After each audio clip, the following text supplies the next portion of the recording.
이렇게 전반적으로 일정까지 체크해봤습니다. 이제부터는 이분과 이야기 나눠볼게요. 오늘은 타이거인베스트 황윤석 대표와 함께합니다. 네, 대표님 안녕하세요. 안녕하십니까. 네, 주말 사이 있었던 이슈들 정리해 주시죠. 네, 지금까지 이제 브리핑을 해주신 대로 주요 그 경기 지표들이 발표가 됐는데요.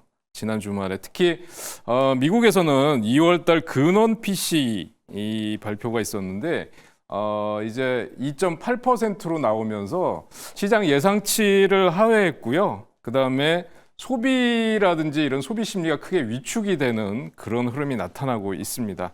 1년 기대 인플레를 보면 또 기대 인플레는 상향되는 모습을 보여주고 있어서요. 상반되는 그런 흐름이 나타나고 있습니다. 드디어 이제 4월 3일이죠. 우리 시간으로 4월 3일 날 상호관세가 부과가 되는데 트럼프 무역 전쟁이 이제 본격화되는 게 아닌가 싶은데요.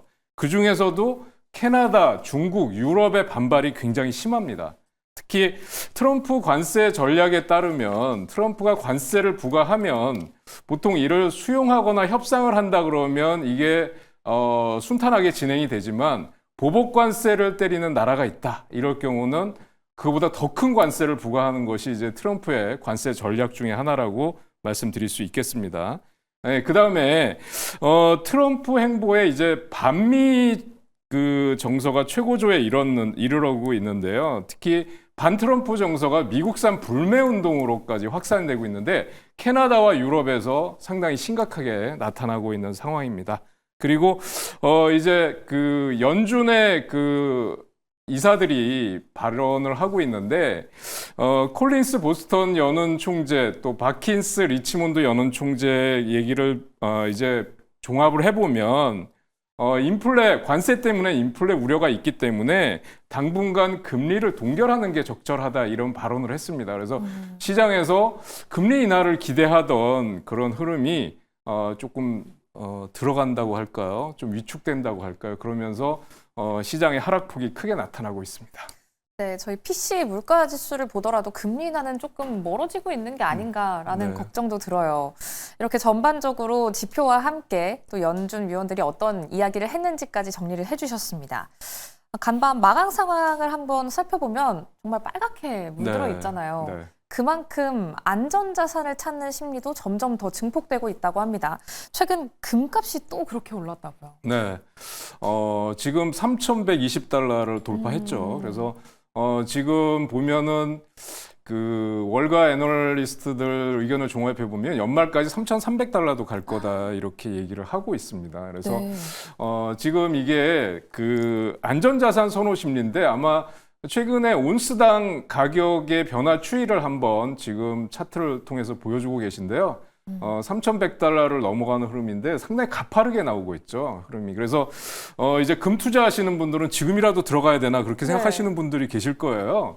그런데 제가 보기에는 지금 들어가서 만약에 뭐 완만한 상승을 한다 그러면 수익률 기대하기는 조금 어려울 것 같아요. 너무 이미 많이 오른 상태고요.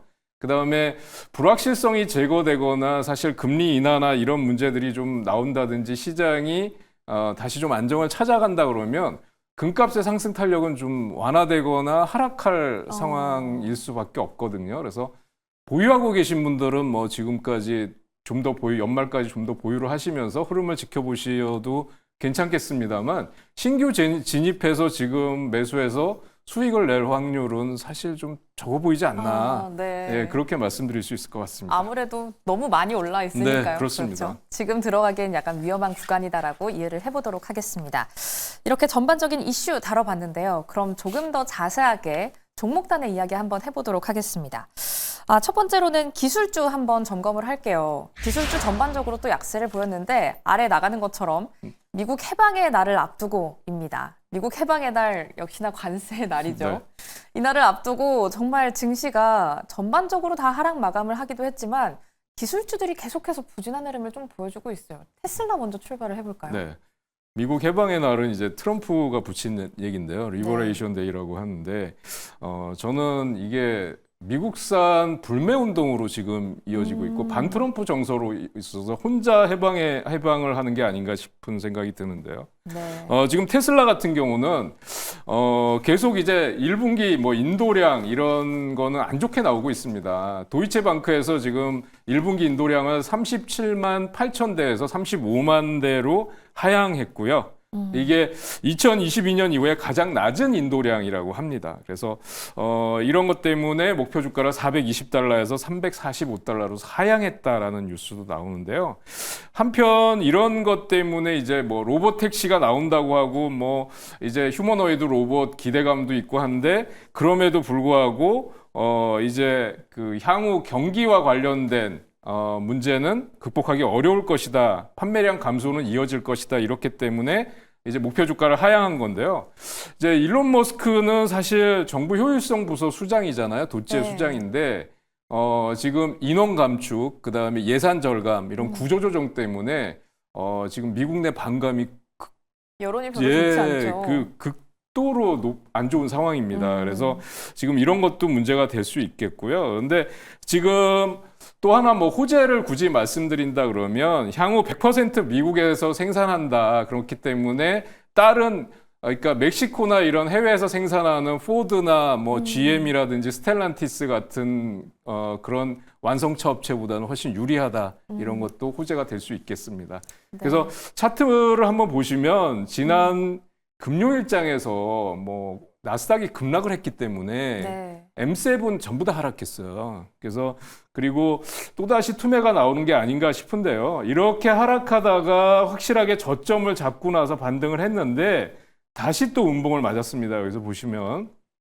그래서 이걸 지금 일봉에서 보시면 잘 감이 안 오실 텐데요. 주봉을 통해서 보시면 여기서 2주 연속 저점을 찍고 반등을 하는가 싶었는데 지난주에서 보면 윗꼬리가 달린 양봉이었어요. 그 얘기는 뭐냐면 장중 고점을 넘어서지 못하고 저가로 마감이 됐다 이런 얘기거든요. 네. 그래서 지금 가장 중요한 거는 280달러 선, 280달러 선을 지지를 할 것이냐 여부가 중요해 보이고요. 250달러 선 정도가 저점이 돼야 될 것 같아요. 네. 예, 지지가 돼야 될 것 같고요. 그래서 제가 보기에는 뭐 이제 거의 불확실성이 거치는 단계다 이렇게 싶거든요. 4월 3일 상호 관세가 이제 부과가 된다 그러면 이제 뭐 더 이상의 뭐 불확실성은 없을 걸로 보여지고요. 이미 지수나 주가도 많이 내려온 상태이기 때문에 지금은 오히려 저점 구간을 찾아가야 될 때가 아니냐 싶고요. 만약에 좀 불안하다 싶으면 관망하면서 당분간 급등은 안 할 거니까요. 네. 예, 관망하면서 저점을 잡아보시는 전략이 좋아 보인다 이렇게 말씀드릴 수 있을 것 같습니다. 네, 저희는 280달러 선 지지하는지 혹은 조금 더 내려가서 250달러 선을 지지해 주는지 여부 함께 면밀히 보도록 하겠습니다. 그럼 두 번째로 엔비디아도 한번 볼게요. 엔비디아도 또 하락을 했거든요. 네. 엔비디아 워낙에 보유하신 분들이 많으니까 고민이 많으실 것 같은데. 네, 그렇습니다. 추가적으로 지금 들려주시기라도. IPO 최대호라고 하는 이제 코어위브가 이제 그 코어위브에 투자를 했어요. 네. 엔비디아가. 그래서 2억 5천만 달러 지분 인수 투자를 했는데 IPO 규모 축소 때문에 AI 열풍이 냉각되는 거 아니냐 그런 우려가 나왔었고요. 또 이제 중국이 엔비디아 칩 사용 자제 네. 공고를 했었잖아요. 그래서 중국 수출이 위축되는 거 아니냐 이런 것 때문에 지금 그동안 하락을 계속 했었습니다. 그래서 지금 그 주가의 흐름을 보면 사실상 지금 테슬라가 있는 임의 소비재 섹터하고 이제 엔비디아가 있는 기술주 섹터는 서로 이렇게 지그재그로 흐름을 보이는 것 같아요. 그러니까 상승할 때 한쪽이 오르면 한쪽은 좀 쉬어가고 이런 흐름인데 이제 악재가 나오면 뭐 동반 하락을 할 수밖에 없는 상황이죠. 그래서 네. 지금 한번 차트를 보시면 153달러 고점을 찍고 저점과 고점이 같이 낮아지고 있는 상태예요. 보시면은요. 그래서 지금 이런 상태에서는 사실은 매수를 하기는 좀 불안하죠. 그런데 다만 지금 흐름을 보면 110달러가 깨져 있는 상태거든요. 네. 그래서 100달러에서 110달러는 정말 사수해야 할 지지선이다 이렇게 보여져요. 그래서 이게 붕괴되면 안 되고요. 이게 붕괴되면 아마 관련 AI 반도체 관련주도 동반 하락이 나타날 수밖에 없는 상황이고 이게 마지노선이다 이렇게 보여지고요. 이게 지지가 된다 그러면 130달러 정도가 반등의 목표가일 것 같아요. 그래서 지금은 일단 낙폭 과대 상황이기 때문에 기술적인 반등이라도 나올 수 있는 구간이다 이렇게 보여집니다. 네, 테슬라와 저희가 대화할 태도가 좀 비슷한 것 같습니다. 테슬라도 저점을 다지고 있는지를 꾸준히 봐야 하고요. 엔비디아 같은 경우에도 100달러와 110달러 선 잘 지켜내고 있는지 함께 지켜보도록 하겠습니다. 그럼 다음 테마로 한번 넘어가 볼게요. 실적 발표가 있었던 기업 한 가지 분석을 해보려고 하는데 룰루레몬입니다. 네. 요즘 실적 발표를 하고 급락하는 기업들이 많은 걸 보면 차라리 실적 발표 안 했으면 좋겠어요. 네, 그럴 수는 없을 것 같고요. 네, 이제 룰루레몬 하면은 이제 한동안 레깅스 열풍이 일었었잖아요. 그래서 특히 여성들 레깅스 하면 룰루레몬이다 이렇게 얘기할 정도였는데 캐나다 밴쿠버에 소재한 기업이에요. 네, 그리고 프리미엄 스포츠웨어 기업인데 레깅스뿐만 아니라 스포츠 용품, 소재 이런 걸 다 제조 판매하는 기업입니다. 4분기 매출이 잘 나왔어요. 36억 1천만 달러라고 해서 전년 동기 대비해서 13% 상승했고요. 또 EPS도 16% 상승한 걸로 나왔는데 문제는 가이던스거든요. 네. 올해 전망, 실적, 전망치가 하향됐다. 이런 것 때문에 급락을 했는데 어느 정도까지 급락을 했는지 한번 보여드리도록 하겠습니다. 그러니까 이게 차트를 통해서 한번 이게 급락을 하면 반등이 어려운 상황인데요. 423달러에서 급락을 했는데 무려 14%나 급락을 했어요. 예, 그래서 지금 여기 보면 이게 보이질 않을 정도예요. 그러니까 전날 종가는 여기 있었는데 여기로 내려가서 끝났습니다. 그러니까 그런데 이렇게 급락하는 자리에서 거래는 또 엄청 실렸어요. 그러니까 그 얘기는 뭐냐면 여기가 저점이 아니다. 이렇게 급락하는 상황에서도 이제 이게 매도하는 거래량으로 봐야 되거든요. 그래서 주봉을 통해서 한번 살펴보시면 지금 여기서 이렇게 쭉 흘러내리다가 여기서 윗꼬리가 길게 달린 음봉을 하나 맞았다. 이건 다시 말하면 추가적인 하락도 나올 수 있고 장중에 이 고점을 돌파하지 못하고 그대로 급락했다 이렇게 보여지기 때문에 룰루레몬은 저점 확인하고 대응하시는 방법이 좋아 보입니다. 네, 역시나 지금까지 이야기했던 세 기업 모두 저점 찾기에 나설 시기인 것 같습니다. 룰루레몬 실적 발표 관련해서 함께 짚어봤고요.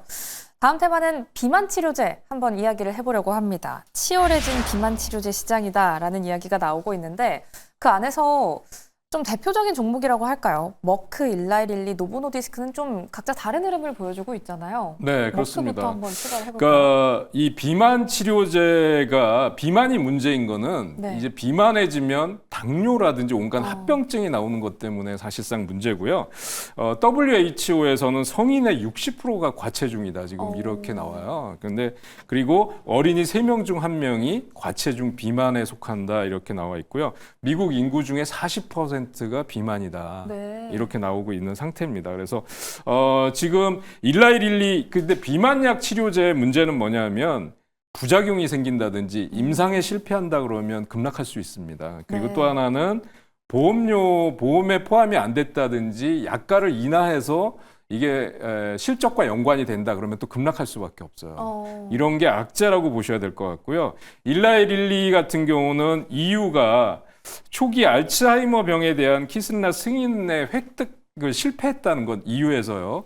그런 뉴스가 나왔고 임상이 지연됐고 또 미 연방 정부가 체중 감량제 또 복제 관련 판결에서 문제가 있었다 하면 하락할 수밖에 없어요. 그러니까 이게 비만 치료제들의 어떤 굉장히 중요한 변수가 될 수 있습니다. 그다음에 덴마크의 또 그 비만 치료제 그 경쟁사라고 할 수 있는 노보노디스크가 있거든요. 그래서 차트를 보시면 지금 일라이릴리 같은 경우는 그나마 차트가 좀 괜찮은 편인데 지금 여기서 하락하다가 반등이 나왔습니다. 조금. 그런데 이걸 주봉으로 한번 흐름을 보시면 여기 972달러 고점을 기록한 이후에 네. 지금 820달러 정도에서 이제 지지가 확인되고 있는데 900달러를 넘어서기가 조금 힘들어 보여요. 예, 그래서 이제 단기보다는 중장기 투자를 하시는 걸 권해드리고요. 그 다음에 노보노디스크의 경우는 지금 악재가 계속해서 속출을 하고 있어서 주가가 저점을 모르고 계속 가라앉는 흐름입니다. 그러니까 미국의 조제약 때문에 2025년까지 이 노보노디스크에서 생산하는 비만 치료제인 위고비 판매가 부정적이다라는 영향이 나오면 그대로 급락할 수밖에 없고요. 주봉상으로 보더라도 지금 아까 일라이릴리와는 다르게 노보노디스크는 저점을 깨고 내려가는 모습을 보여주고 있어서 일단 비만 치료제 중에서 투자를 하신다 그러면 저는 일라이릴리가 훨씬 낫다라는 말씀을 드리고 노보노디스크는 좀 더 관망하실 필요가 있다 이렇게 말씀을 드리고 싶습니다. 네, 두 기업 함께 분석을 해봤을 때 지금 공략해볼 기업은 일라이릴리 쪽으로 함께 생각을 해보도록 하겠습니다. 이렇게 전반적으로 주말 사이에 있었던 이슈와 함께 눈에 띄었던 종목까지 만나봤습니다. 지금까지 타이거인베스트 황윤석 대표와 함께했습니다. 고맙습니다.